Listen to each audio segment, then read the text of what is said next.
Hello Mark, I'm Vicky, Qiu Ziyu, and my student number is S0341016. Christopher Bell, bring on the female superheroes. And I'm a junior at NCUE. I spend most of my time thinking about little girls, which is kind of weird thing for a grown man in our society to say. But I do. I spend most of my time thinking about little girls, and I think it's primarily because I have one. This one's mine, and I think you will like her. She's smart and funny and kind to people and a good friend. But when I talk about my daughter, the word I find myself saying most is athlete. My kid's athletic. She's strong and fast and has great balance and good body control. She's a 3-time back-to-back state champion in Shaolin Kempo.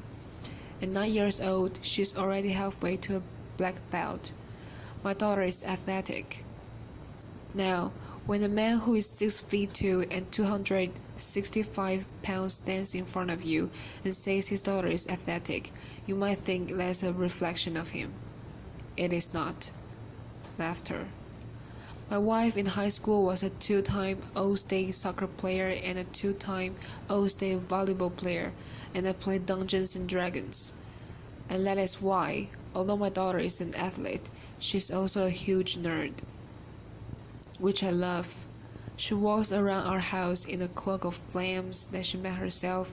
She sits on the Iron Throne. Laughter.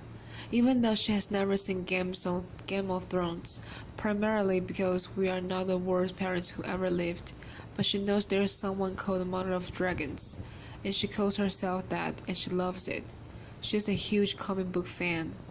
Right now, her favorite character is Groot. She loves Groot. She adores the Incredible Hulk. But my daughter really at heart, her thing is Star Wars. My kid is a Jedi. Although some days she's also a Sith, which is a choice I can respect. Laughter. But here's a question that I have to ask. Why is it that when my daughter dresses up, whether it's Groot or the Incredible Hulk, whether it's Obi-Wan Kenobi or Darth Maul, why is every character she dresses up as a boy? And we are all the female superheroes. And that is not actually the question, because there's plenty of female superheroes.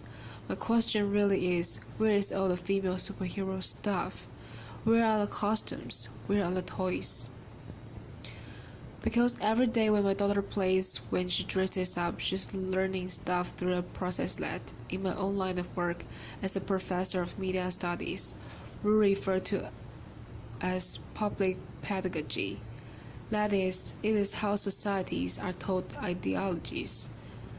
It's how you learn what it meant to be a man or a woman, what it meant to behave yourself in public, what it meant to be a patriot, and the good manners. It's all the constituent social relations that makes us as a people. It's, in short, how we learn what we know about other people and about the world. But we live in a 100% media-saturated society.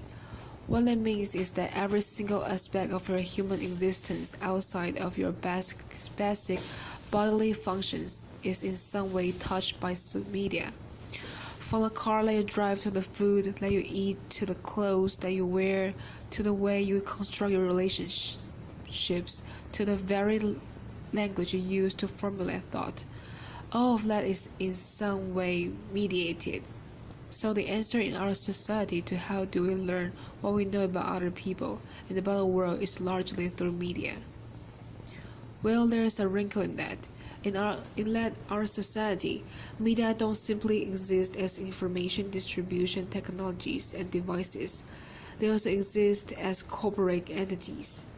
And when the distribution of information is tied to financial gain, there is a problem. How big of a problem? Well, think about this. In 1983, 90% of American media were owned by 50 companies.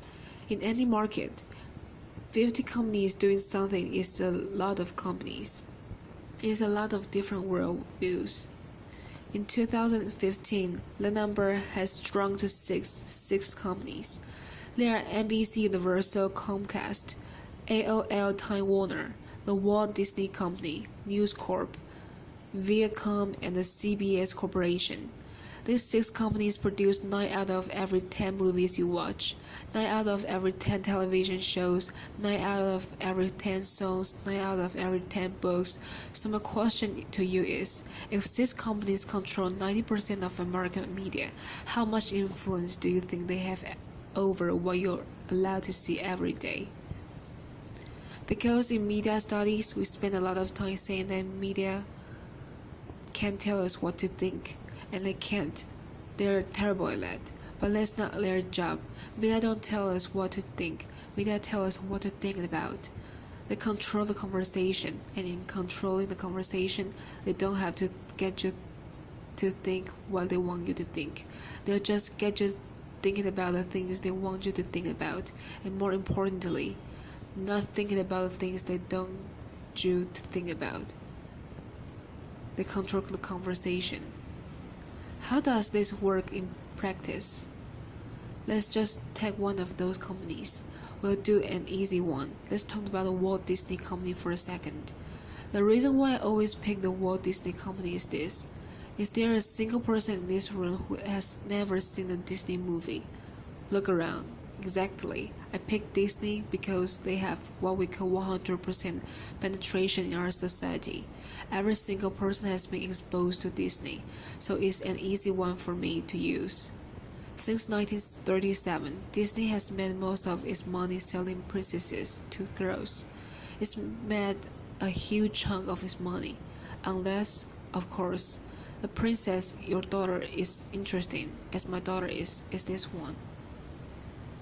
See, in 2012, Disney purchased Lucasfilm for the sum of $4 billion, and immediately they flooded the Disney stores with Han Solo and Obi-Wan Academy, with Darth Vader and Luke Skywalker and Yoda and not Princess Leia. Why? Because this princess messes up the public pedagogy for these princesses. So Disney did not put this Princess Leia merchandise in the store. And when people went to Disney and said, "Hey, where's all the Princess Leia stuff?" Disney said, "We have no intention of putting Princess Leia merchandise in the store." And fans were angry and looked to Twitter with the hashtag "We want Leia." And Disney said, "Wait, that's not what we meant. What we meant was we don't have any Princess Leia merchandise yet, but we will." And that was in 2012, and it is 2015. And if you go to the Disney store, as I recently have, and look for Princess Leia merchandise, do you know how many Princess Leia items there are in Disney store? 0.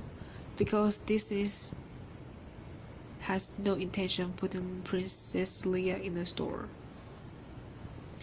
And we shouldn't be surprised because we found out that was their policy when they bought Marvel in 2009 for the sum of $4.5 billion. Because when you make a lot of money selling princesses to girls, you also kind of want to make money from boys. And so what better to sell boys than superheroes? So now Disney had access to Captain America and to Thor, the Incredible Hulk, and they had access even to the group of superheroes no one had ever even heard of. That's how good Marvel was at selling superheroes. Last year, they released a film called Guardians of the Galaxy. It's a film that absolutely should not work. Nobody knew who they were except for comic book nerds like me. One of the characters is a talking tree. One of the characters is an anthropomorphic raccoon. It should not work, and they made a killing of Guardians of the Galaxy. This character here in the middle, her name is Gamora. She's played at Zoe Saldana. And she's strong and smart and fast and fights like a ninja. And she's played by the beautiful black woman. And my daughter fell in love with her. So like any good nerd dad, I went to buy my daughter Gamora stuff. And when I got to the store, I learned a very interesting thing. If I wanted to buy her the Gamora backpack, well, Gamora's not on it. They probably should have marketed this as some of the Guardians of the Galaxy. Laughter. And if I wanted to buy her a lunchbox, she wasn't on it. And if I wanted to buy her a t-shirt, she wasn't on it. And as a matter of fact, if I went to the store, as I did, and I look at the display, you will find a small picture of Gamora right here. But if you look at any of the actual merchandise on this shelf, Gamora is not on any of it. Now I could have taken to Twitter with the hashtag "Where's Gamora?" like millions of fans did across the world, but the truth was I wasn't even really that surprised because I was there when Disney had released the Avengers. And just this year we got a new Avengers movie, The Age of Ultron, and we were very excited because there was not one but two female superheroes, Scarlet Witch and Black Widow. And we were very excited. But here's the real thing about this. Even though Scarlett Johansson, who is one of the most popular actresses in America, plays Black Widow, and the Black Widow is the star of not one, not two, but 5 different Marvel movies. There is not a single piece of Black Widow merchandise available. Not one. And if you go to the Disney store and look for a Black Widow costume, what you will find is you will find Captain America and the Incredible Hulk. You will find Iron Man and Thor. You will even find War Machine, who isn't even really in the movie that long. Who you will not find is Black Widow, and I could have gone to Twitter with the hashtag, as many people did, "Where's Natasha?" But I'm tired of doing that. I'm tired of do that. All over the country right now, there's kids playing with the Psycho Blast Quinjet playset, where Captain America rides a motorcycle out of a moving jade, and it's really awesome. You know how awesome it is, so awesome that when it happened in the movie, it was Black Widow that did it. Not only has she been erased, but she has been replaced with a male figure. And so what is this teaching us? I mean, over the next 5 years, Disney and Warner Bros. And a bunch of movie studios are going to release over 30 feature-length films with comic book characters. And of those 30 feature-length films, exactly 2 of them will have female solo leads. Now there will be females in the rest of these movies, but they will be sidekicks, they will be love interests, they will be members of teams. They will not be the main character. And if what we know about other people and about the world we learn through media, then these companies are teaching my daughter that even if she's strong and smart and fast and fights like a ninja, all 4 of which are true of her, it doesn't matter. So we'll either be ignored like Gamora or erased and replaced with a boy like Black Widow. And it's not fair. It's not fair to her, and it's not fair to your sons and daughters either. But here's the thing. I'm raising a little girl, and she has a little tomboy in her, which by the way is a terrible thing to call a girl. What that basically is saying is those traits that define you, they're not really yours. They're just on loan to you for a little while from boys. But do you know how much grief she's going to take in her life for having a little tomboy in her? 0. None. People will think it's cute. They'll call her feisty. Because in our society, adding so-called male traits to girls is seen as an upgrade, seen as a bonus. I'm not raising a little boy like Mike. Mike is a little boy in Florida. He's 11-year-old. And the thing that she loves most in the world is a show called My Little Pony. Friendship is magic, like millions of other children across America. Now the show is marketed to girls ages 5 to 9, but there are millions of boys and grown men who enjoy My Little Pony. Friendship is magic. They have a club. They call themselves bronies, pony bros, guys who like ponies.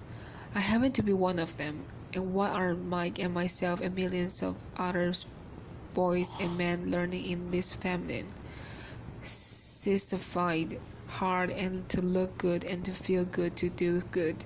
And heaven preserves us from teaching this ossified concept to boys.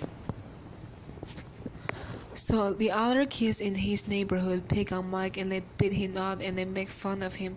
And at 11 years old, Mike goes home, finds a belt, wraps it around his neck, and hangs himself from the top bunk of his bed. Because we have developed a society in which you would rather be dead as a boy than thought of as liking stuff for girls. And that is not Mike's fault. This is our fault. We have failed him. We have failed our children, and we have to do better for them. We have to stop making it so that the only female superheroes appear on the shirts that pink and colorful girls. We have to stop. And when I was putting this together, people said to me, well, that's never going to happen. And I said, oh really? Because just this year, Target announced that they were going to stop gendering their toy aisles. They were going to mix it up. Now, before we break our shoulders patting Target on the back, just this week, they released a t-shirt in which one of the most iconic scenes in Star Wars, A New Hope, where Princess Leia stands up to the Dark Lord of the Sith. She released on the t-shirt in which she's mysteriously replaced by Luke. So let's don't pat ourselves on the back too much. Just last week also, Disney announced it was no longer going to gender its Halloween costumes, which I say thank you Disney, except the only costume you make are of male superheroes. So does it matter who you have wearing them? Just this week, Mattel, who makes Barbie, announced they're going to release in line of DC superhero girls. And the funny thing is, they met with girls and asked them what they wanted to see in dolls. And you can see they have calves and elbows that bend so they can do superhero stuff. And please buy them, and don't just buy them for your daughters, buy them for your sons, because it's important that boys play with and as female superheroes just as my daughter plays with and as male superheroes. As a matter of fact, what I would love is a world in which every person who goes to the store goes with a little flow chart in their head of whether or not they should buy this toy for a boy or a girl. It's a real simple flow chart because it only has one question on it. It says, is this toy operating with the genitals? Laughter. If the answer is yes, then that is not a toy for children. Laughter. And if the answer is no, then it's for boys and girls. It's really simple. Because today is not the future of the future, it's in my in my future, boys and girls are equally respected, equally valued, and most importantly, equally represented. Thank you. Applause.